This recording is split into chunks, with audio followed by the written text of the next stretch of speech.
বিচার শেষ না হওয়া পর্যন্ত ফ্যাসিবাদী দল আওয়ামী লীগ কোনো কার্যক্রম চালানোর সুযোগ পাবে না।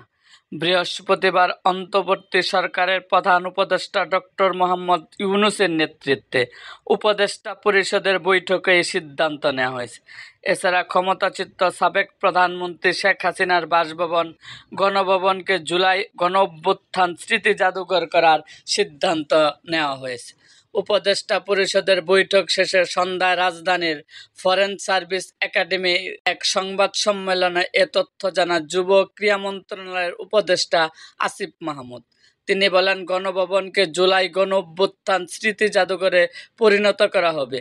জুলাই গণঅভ্যুত্থানের সময় গণভবন যেমন ছিল তেমন রেখে স্মৃতি জাদুঘর করা হবে। আসিফ মাহমুদ বলেন, দক্ষিণ কোরিয়ার এমন স্মৃতি মেমোরিয়াল করা হয়েছিল, আরও অন্য দেশেও হয়েছে। তাদের থেকে জেনে গণভবনকে স্মৃতি জাদুঘর করা হবে। সেখানে ফ্যাসিবাদী সরকারের কর্মকাণ্ড প্রদর্শিত হবে। গার্মেন্টস শ্রমিক অসন্তোষের বিষয়ে এই উপদেষ্টা বলেন, গার্মেন্টস শ্রমিক অসন্তোষ কাটাতে রিভিউ কমিটি করার সিদ্ধান্ত নেওয়া হয়েছে। এই কমিটি গার্মেন্টস শ্রমিকদের স্বল্পমেয়াদী দাবি পর্যালোচনা করবে। এজন্য কমিটি গঠনের সিদ্ধান্ত নেওয়া হয়েছে। এই কমিটিতে গার্মেন্টস মালিকদের প্রতিনিধিও থাকবেন। এরকম আরও ভিডিও পেতে এবং রাজনৈতিক অঙ্গনের নানা ঘটনা ও ইতিহাস জানতে আমাদের মুক্তাগাছা ইতিহাস মিডিয়া ইউটিউব চ্যানেলটিকে সাবস্ক্রাইব করুন এবং পাশে থাকা বেল আইকনটি বাজিয়ে দিন।